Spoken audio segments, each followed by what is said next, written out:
Este es el resumen semanal de noticias del Faro y el Microscopio de la Salud, el fin de la salud, junto a Andrés Klipan. Y lo primero que te vamos a contar es que hay más de 220 proyectos de vacuna y hay una novedad con las vacunas. Johnson & Johnson en Estados Unidos propone una vacuna en fase 3 que va a ser el estudio de voluntarios más grande de todo el mundo. 60.000 voluntarios en Estados Unidos, en Sudáfrica, también en Argentina, en Brasil, en Chile, Colombia, México y Perú. Es un vector recombinante que utiliza el adenovirus humano, que es el responsable del resfriado común. Le pusieron una proteína del coronavirus y al ser replicado en seres humanos, la enfermedad no se va a replicar, por eso es un vector. Y la gran ventaja que dice el laboratorio, que va a estar en experimentación, que solo sería efectiva con una sola dosis suficiente para producir anticuerpos. Se abre una nueva oportunidad en el rubro de vacunas contra el coronavirus.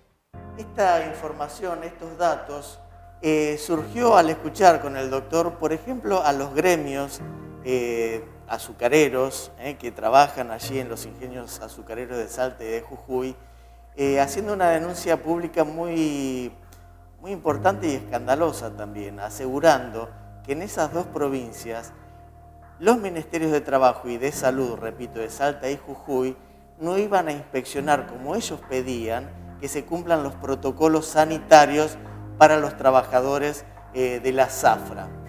Investigando el tema llegamos a obtener datos que realmente son preocupantes y a los que no se les está prestando atención.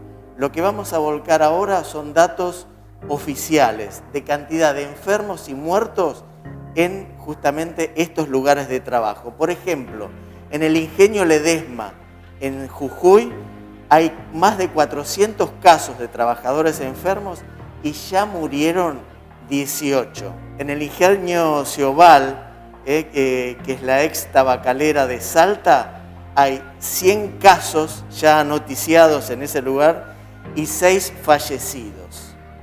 En el ingenio San Isidro, en la provincia de Salta, hay más de 150 casos y por suerte no hay que contar muertos.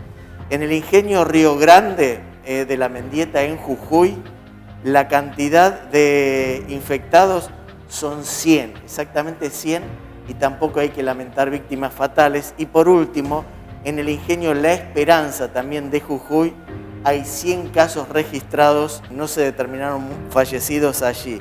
Por lo cual, en total, en estos 5 ingenios hay más de 800 casos y 24 muertos por coronavirus.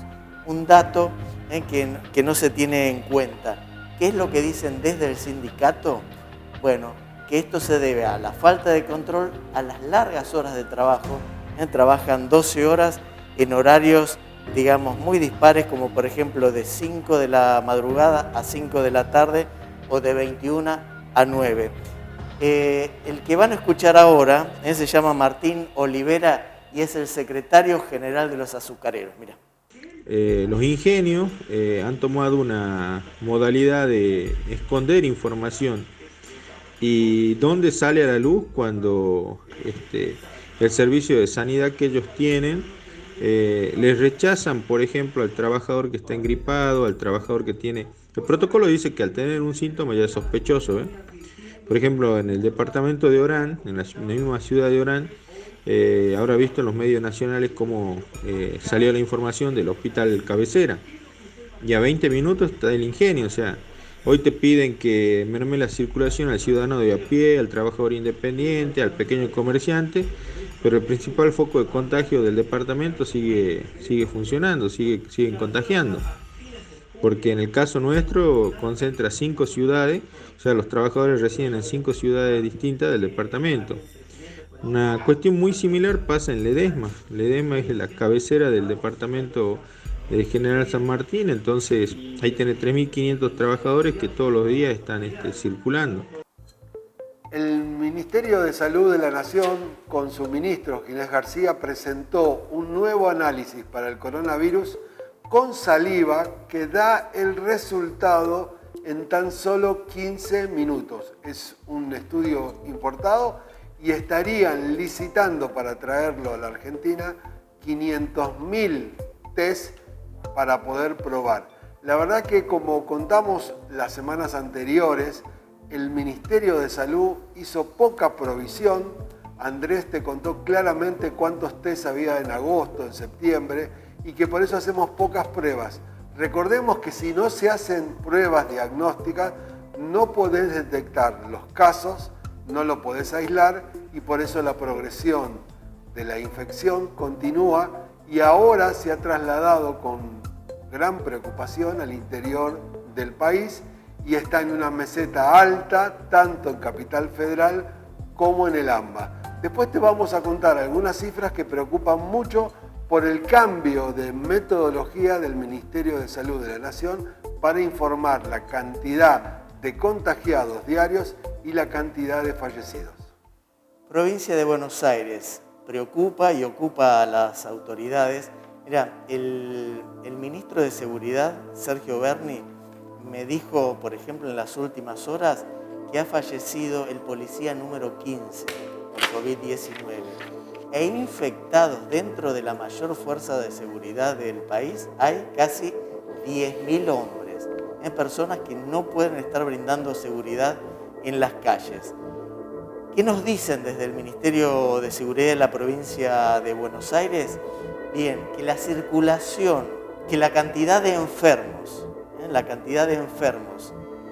en el interior de la provincia de Buenos Aires es lo que está preocupando en este momento. El 24,4% de los infectados que conocemos diariamente son del interior de la provincia de Buenos Aires.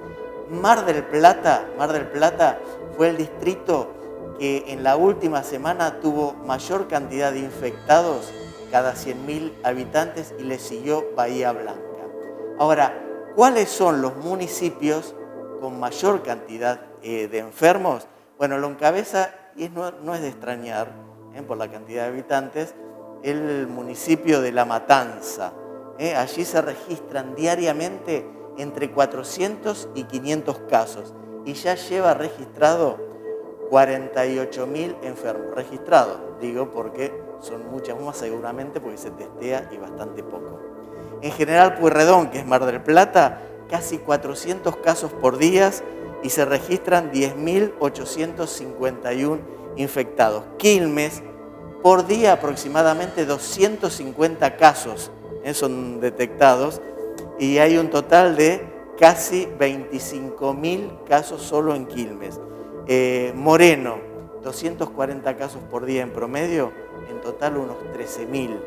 Y por último, Merlo, entre 200 y 210 casos por día, 13.400 son los infectados en ese distrito del conurbano bonaerense. Estas cifras que cuenta Andrés preocupan y mucho, y el Ministerio de Salud ha decidido cambiar la metodología. Ahora va a haber informes lunes, miércoles y viernes, pero te quiero contar dos datos que nos preocupan mucho. En el último mes se ha duplicado la cantidad de fallecidos. A finales de agosto de este año había entre 6.000 y 7.000 fallecidos. Hoy superamos los 14.000. O sea que el número de muertos se duplicó en tan solo un mes, con una cifra que da escalofríos. Y estamos llegando a los 700.000 contagiados de manera oficial. A 6 meses de haber irrumpido en la Argentina el coronavirus, la provincia de Buenos Aires ya no pudo seguir ocultando la cantidad de fallecidos y cambió el método de registro de muertos y sumó más de 3.500.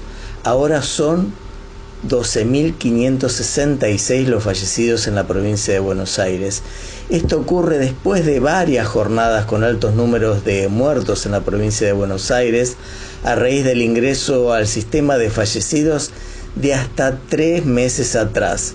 De esta forma, la administración de Axel Kicillof presentó esta nueva herramienta para el registro de información de la COVID-19. Y repetimos este dato, con el nuevo sistema la provincia pasó de 8.983 muertos a 12.566. Y algo que es gravísimo, aumentó su tasa de letalidad a un punto porcentual. Pasó de 2,2 a 3,2%. A los datos que sumaba Andrés, si repasamos los fallecidos en la provincia de Buenos Aires desde el 20 de septiembre, encontramos que el 20 de septiembre había 7.698, 118 más que el día anterior. Luego hubo 7.973, se sumaron 275, luego 8.312, 339 más, y el 24, 8.604, 292 más. Hoy elevan la cifra, ¿sí?, a 12.566. Y en realidad lo que están sumando son 3.699, pero si sumamos los 5 días anteriores, que suman 1.287 más 3.699 agregado hoy, tenemos 4.986, 5.000 muertos agregados 5 días. Con lo cual, lo que veníamos diciendo a las claras en la falla de los datos, en la mentira y en el ocultamiento, y en este cambio que hizo el Ministerio de Salud de la Nación, que pasó a informar día por medio, y este cambio de sistema que informa, y hoy cuando miramos el sistema no está funcionando, la verdad que es vergonzoso esta presentación, porque nadie puede decidir si no conoce los datos. En los últimos 5 días, esa es la noticia, la provincia blanqueó 5.000 nuevos fallecidos. Aprovecho estas últimas palabras del doctor para introducir otro tema en el que las estadísticas hoy por hoy son muy poco rigurosas. Al doctor siempre le ha preocupado y habla del tema, y tiene que ver con el embarazo adolescente. La atención, el foco, el microscopio, la lupa la ponemos en Salta. ¿Por qué? Porque esta es información oficial. En el primer semestre del año, Salta registró 122 niñas de hasta 15 años que estaban embarazadas. Los datos son parciales porque el mismo Ministerio de Salud reconoce que no todos los distritos, por el tema de la pandemia, han volcado estos datos, que son muy importantes y necesarios. ¿Por qué? Porque muchas veces detrás de cada una de estas adolescentes embarazadas, niñas, repito, hasta 15 años, hay un tema de abuso detrás. Han aumentado los embarazos adolescentes en Salta por el tema del aislamiento social.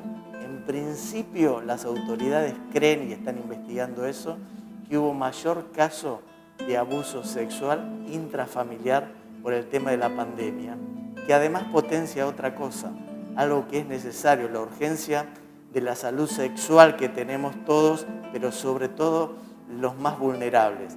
Y no están llegando ni los preservativos, ni las personas, los adolescentes y sus madres, a los hospitales por el tema de la pandemia, porque los hospitales están volcados, sobre todo ustedes saben, Salta, Jujuy, están desbordados últimamente. No se le está prestando atención a este tema. El embarazo adolescente se está agudizando en nuestra provincia de Salta, en principio por este tipo de abusos, podríamos decir facilitado por la pandemia, pero también porque las autoridades están poniendo el ojo en otro lado y no prestándole atención a esas chicas. La preocupación que refleja Andrés te la contamos también la semana pasada cuando dijimos los 10 pasos en el uso correcto del preservativo. Volvelo a mirar ese programa porque ahí te contamos, y hablalo con tus hijos, cuál es el uso correcto del preservativo. Y la pandemia ha hecho, y la cuarentena tan extensa y el cierre de los servicios de salud, que muchas otras enfermedades se han desatendido. Uno es la salud sexual, otra es la salud oncológica. Disminuyeron, como te contábamos, el 50% las consultas por cáncer y disminuyó el 72% las cirugías. Esta semana, con la operación del expresidente Mauricio Macri, que yo te conté en el editorial, vas a ver la importancia que tiene que hacerse los controles. Recién esta semana la ciudad de Buenos Aires autorizó que los consultorios que no son de urgencia vuelvan a abrir. Debería abrir todo el sistema de salud, lo volvemos a repetir. El Ministerio de Salud debe dar la indicación clara y precisa que todos los servicios de salud vuelvan a atender, no solo coronavirus, porque la población necesita recurrir a sus médicos y a sus sistemas de salud en todos los niveles. Eso es lo que pedimos desde este humilde programa. Mirá esta foto y te voy a hablar sobre la foto que estamos observando en este momento. Es terrible. Ahí se ven 4 ambulancias, en total fueron 6, que esperaron algunas más de 6 horas, en promedio 5 horas, el ingreso de pacientes a este sanatorio muy conocido de la ciudad de Rosario para ingresar a los pacientes con COVID positivo. Mientras esperaban, también los propios pacientes y los auxiliares de la salud, como trabajadores de pompas fúnebres, se llevaban justamente un ataúd. Así de terrible, así de cruda es la situación que se está viviendo en Rosario. Claramente se ven las 4 ambulancias, a bordo estaban los pacientes con COVID-19 positivo, esperaron largas horas su ingreso al sanatorio ubicado en el macrocentro de Rosario. El sanatorio es Los Alerces, que está ubicado en la calle San Juan al 3000. Allí hay 2 ambulancias que eran del Sistema Integrado de Emergencias Sanitarias de Rosario y otras 2 ambulancias privadas. Según los paramédicos, la espera promedio fue de 5 horas para el ingreso de los pacientes. Y contaban los mismos ambulancieros, los mismos enfermeros, que mientras aguardaban el ingreso al sanatorio, les estaban suministrando oxígeno a bordo de las ambulancias. Esto que cuenta Andrés es muy importante y te vamos a dar 2 noticias del coronavirus. Hoy se sabe que el contagio empieza 1 o 2 días antes que empiecen los síntomas y la persona sigue contagiando hasta 5 días después. Ahora, eso es solo en los que tienen síntomas. El 40 al 50% de los enfermos son asintomáticos, por lo tanto contagian un tiempo y por eso la enfermedad progresa. Y la otra noticia con el coronavirus, con varios estudios que llaman la atención, son las lesiones crónicas que le quedan a los pacientes. Están viendo lesiones pulmonares, cardíacas, cerebrales a largo plazo y muchos pacientes que sufrieron la enfermedad se quejan de una fatiga crónica, de una falta de aire y de trastornos. Ya hay en varios países hospitales para atender la internación de pacientes con secuelas crónicas que, si bien todavía son pocos, porque calculemos que a la altura que hacemos este programa hay 30 millones de infectados a nivel mundial, 1 millón de fallecidos, pero empieza a crecer el número de patologías crónicas asociadas en el tiempo que le quedan a los pacientes después de sufrir esta enfermedad. Para finalizar este resumen de noticias, fue noticia esta semana, se volvieron a juntar el ministro de Educación de la Nación, Nicolás Trota, Soledad Acuña por la Ciudad de Buenos Aires, junto con los ministros de Salud de Nación y de la ciudad, para ver el protocolo. Todavía la Nación no autorizó, la ciudad no quiere romper relaciones con Nación, y ha propuesto un protocolo para que alumnos que han perdido la conectividad, que están fuera del sistema escolar, puedan volver en parques, plazas o calles o patios de las escuelas. El protocolo es muy extenso, tiene más de 18 hojas, se podría volver y parecería que tan solo no vuelven por una mala decisión política no sanitaria. Propone un distanciamiento de 2 metros, el uso del barbijo, a cada alumno se le tomará la temperatura, hay seguro y protocolos, en las plazas habría baños químicos, sería para alumnos de 7º grado del último ciclo, de 5º, 6º año del secundario y los de último año del nivel superior. Recordemos que la escuela no solo da contenido, sino que sociabiliza y es muy importante para los alumnos volver, ya que esta pandemia va a durar en el tiempo bastante y tenemos que recuperar el espacio. que tengan una buena semana. Los esperamos en nuestro próximo.